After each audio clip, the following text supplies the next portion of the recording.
Guys, welcome back to our YouTube channel. आज की video में हम लोग बात करने वाले हैं कुछ क्वेश्चंस की। जैसे कि आप लोगों को थंबनेल में भी शो हो रहा होगा, सेम वही क्वेश्चन मैंने यहाँ पर लिए हैं और कुछ क्वेश्चन मैंने अपनी तरफ से भी ऐड करे हैं। और अगर आप लोगों के पास भी कुछ क्वेश्चन रहते हैं, कुछ क्वेरीज रहती हैं स्टेनो से रिगार्डिंग, तो आप लोग मुझसे कमेंट में पूछ सकती हैं। तो चलिए शुरू करते हैं आज का वीडियो। सबसे पहले मैंने ये क्वेश्चन लिया है कि मुश्किल कौन सी स्टेनो है। सबसे ज़्यादा मुश्किल जो है वो हिंदी है या इंग्लिश है। इसमें थोड़ा सा कन्फ्यूजन रहता है, मुझे भी था स्टार्टिंग में। तो यहाँ पर क्या है, अगर मैं मेनली बात करूँ कि हिंदी और इंग्लिश में से ही, तो यहाँ पर हिंदी की जो स्टेनो है वो थोड़ी सी मुश्किल रहती है एज़ कंपेरिजन टू इंग्लिश। ठीक है, बट क्या है, यहाँ पर इंटरेस्ट पे डिपेंड करता है टोटली केस।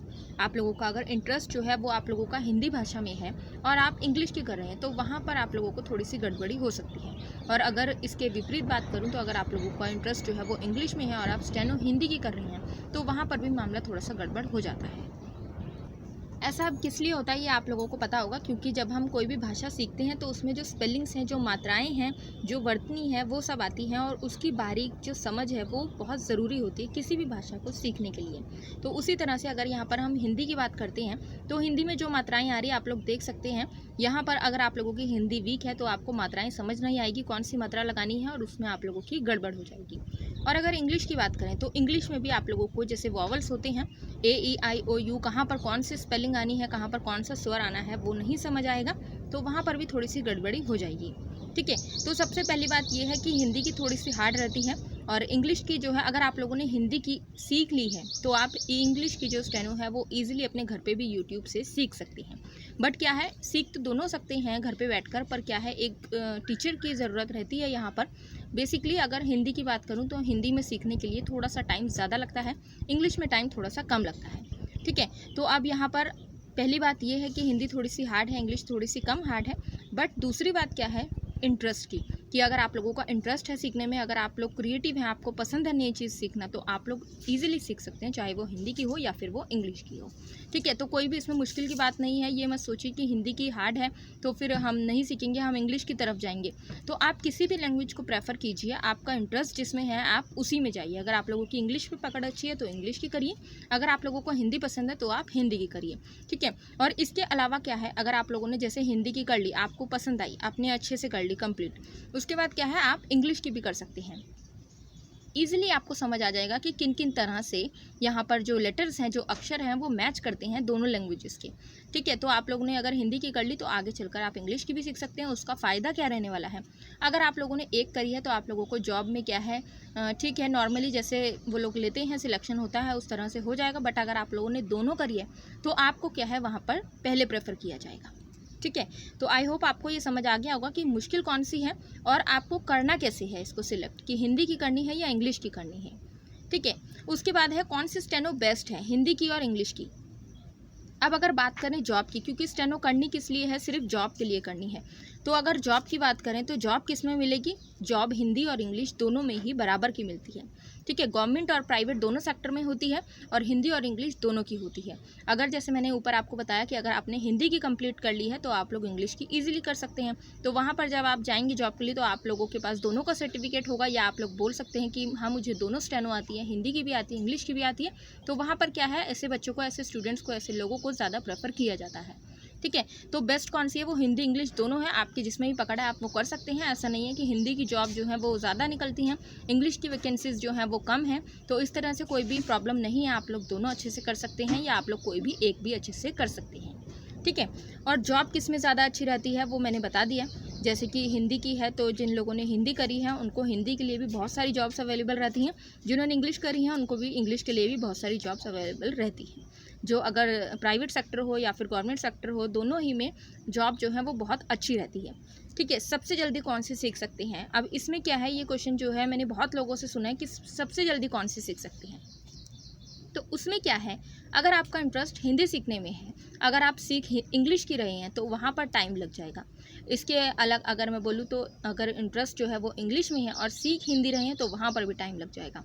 और तीसरी बात ये भी आती है, अगर आपका इंटरेस्ट ही नहीं है सीखने में और तब भी आप सीख रहे हैं तो वहाँ पर टाइम लग जाएगा। ठीक है, और अगर सिंपल एक लाइन में बोलूँ कि आपका इंटरेस्ट है और आपका जिस भाषा में इंटरेस्ट है आप उसी भाषा में सीख रहे हैं, तो वहाँ पर आप लोग बहुत जल्दी भी सीख सकते हैं, बहुत जल्दी भी कवर कर सकते हैं। ठीक है, अब टाइम लिमिट की अगर मैं बात करूं तो टाइम लिमिट क्या है, यहाँ पर आप लोग पूरा कोर्स जो है इसका यूनिवर्सिटी से और सेंटर से अलग अलग जगह से सीख सकते हैं, पर पूरा कोर्स आप 1 या 1.5 साल में कंप्लीट करते हैं, ठीक है। और अगर आप इंटरेस्टेड हैं इसमें, आपको पसंद आ रहा है करना, आपको अच्छा लग रहा है, तो वहाँ पर आप सिर्फ 2 मंथ में, यानी कि आप लोग सिर्फ 2 मंथ्स में भी कंप्लीट कर सकते हैं ये कोर्स। और ये क्या है, ये कोई ऐसी बात नहीं कि हाँ आप लोगों को 1.5 साल ही लगेगा, लेकिन क्या है वो लोग प्रैक्टिस के लिए जहाँ से भी आप सीखेंगे, जो भी सेंटर होगा, जो भी ITI होगी, तो वो लोग अपना कोर्स उसी हिसाब से लेंगे जिस हिसाब से वो लेते आए हैं। यानी कि अगर 1 साल से लेते आए हैं तो चाहे आप लोगों ने 2 महीने में ही कवर कर लिया हो, लेकिन वो फिर भी आप लोगों को 1 साल तक वहाँ पर रखेंगे, ठीक है। उसमें क्या होता है, जैसे अगर आप लोगों ने 2 महीने में कंप्लीट कर ली, तो वहाँ पर जो टाइम चाहिए 6 मंथ और चाहिए, वो प्रैक्टिस के लिए चाहिए, स्पीड के लिए चाहिए, ठीक है। तो सीख सकते हैं, दोनों सीख सकते हैं जल्दी, वो इंटरेस्ट के ऊपर बात है। अगर आप लोगों ने हिंदी की जल्दी कवर कर ली तो उसके साथ साथ आप लोग इंग्लिश की भी कर सकते हैं, और दोनों भी साथ में कर सकते हैं, ठीक है। उसके बाद क्या है, सैलरी कहाँ अच्छी होती है, कहाँ तक होती है, आप लोगों की सैलरी जो है वो 9,000 से स्टार्ट होती है और आप लोगों की 90,000 तक रहती है, ठीक है। अब यहाँ पर क्या है, ये स्टार्टिंग सैलरी है, ये आप लोगों की स्टार्टिंग सैलरी है, तो इसमें कुछ भी कंफ्यूज होने वाली बात नहीं है। ये जॉब पर डिपेंड करता है कि आप लोगों की कौन सी जॉब है, कौन से डिपार्टमेंट में है, तो वहाँ पर आप लोगों की 9,000 से स्टार्ट होती है और 90,000 तक है। पर ये मैंने अलग अलग जॉब की आपको बताई है और अलग अलग डिपार्टमेंट की बताई है, सिर्फ स्टार्टिंग सैलरी। जैसे कि अगर मैं एग्जाम्पल लूँ कि अगर आप लोगों की 9,000 वाली में लगती है, तो 9,000 आपकी सैलरी है स्टार्टिंग, तो वो आगे बढ़ भी सकती है, 2 साल 3 साल 4 साल ऐसे जो है आप लोगों को टाइम लिमिट लगता है, लेकिन 2 साल बाद आप लोगों की सैलरी बढ़ना शुरू हो जाती है, ठीक है। सेम इसी तरह से अगर 90,000 वाली है, तो 90,000 वाली भी आप लोगों की स्टार्टिंग सैलरी है, तो वहाँ पर भी आप लोगों की बढ़ सकती है। जैसे 2 साल आप लोगों ने काम किया तो आप लोगों का प्रमोशन हो सकता है, सैलरी में इंक्रीज़ हो सकती है, तो आप लोगों की वहाँ पर लाख से अबव भी जा सकती है, ठीक है। तो आप लोगों की 120 तक जा सकती है, बट स्टार्टिंग जो है वो 90 से ही है, ठीक है। और यहाँ पर 9 से ही है, तो इस बीच के आप लोगों के जॉब के ये जो सैलरी है ये बताई गई है। नेक्स्ट क्या है, टाइपिंग का क्या काम है। अब ये क्या है, ये जो है ये मोस्ट इम्पॉर्टेंट थिंग है। मोस्ट इम्पॉर्टेंट कैसे है वो मैं आप लोगों को बता देती हूँ कि जब आप स्टेनो करते हैं तो उसके साथ साथ टाइपिंग भी आपने ज़रूर करनी है। ये एक बहुत ही इंपॉर्टेंट पॉइंट है जो आप लोगों को नोट करना है। ऐसा नहीं है आप लोगों ने हिंदी स्टेनो कर लिया या आप लोगों ने इंग्लिश स्टेनो कर लिया, आप लोगों को टाइपिंग नहीं आती है, तो यहाँ ये गलती नहीं करनी है। क्योंकि कहीं भी आप जॉब के लिए जाएंगे तो वहाँ पर क्या है, अब अगर आप लोगों ने हिंदी स्टेनो करी है तो आप लोगों को हिंदी टाइपिंग आनी चाहिए। अगर आप लोगों ने इंग्लिश स्टेनो करी है तो आप लोगों को इंग्लिश टाइपिंग आनी चाहिए, ठीक है। क्योंकि इसका कारण क्या है, अगर आप लोगों की जॉब लगी है, आप लोगों को वहाँ पर लेटर लिखने के लिए दिया है मान लीजिए, तो आप लेटर किस में लिखेंगे, स्टेनो में लिख के अपने जो सर होंगे ऑफिसर होंगे उनको देंगे? ऐसा नहीं होता है। वो आप लोगों का स्टेनो में होगा और स्टेनो से आप लोगों को उसको अपनी हिंदी या फिर अपनी इंग्लिश लैंग्वेज में कन्वर्ट करना होगा, ठीक है। तो ये रहता है यहाँ पर काम स्टेनोग्राफर का। अगर आप लोगों ने स्टेनो में लिखा है या आप लोगों के पास लेटर आया है वो स्टेनो में है, तो आप लोगों को वहाँ पर कन्वर्ट करना होगा। उसके लिए आप लोगों को टाइपिंग की समझ जो है वो बहुत ज़रूरी होनी चाहिए। तो आप जिस भी तरह से कोर्स कर रही हैं, चाहे वो किसी सेंटर से हो या फिर किसी गवर्नमेंट उससे हो या फिर ITI से हो, जिसके भी थ्रू आप लोग कोर्स कर रही हैं, वहाँ पर साथ के साथ टाइपिंग कर लीजिए। तो वो क्या है, फ़ायदेमंद रहता है।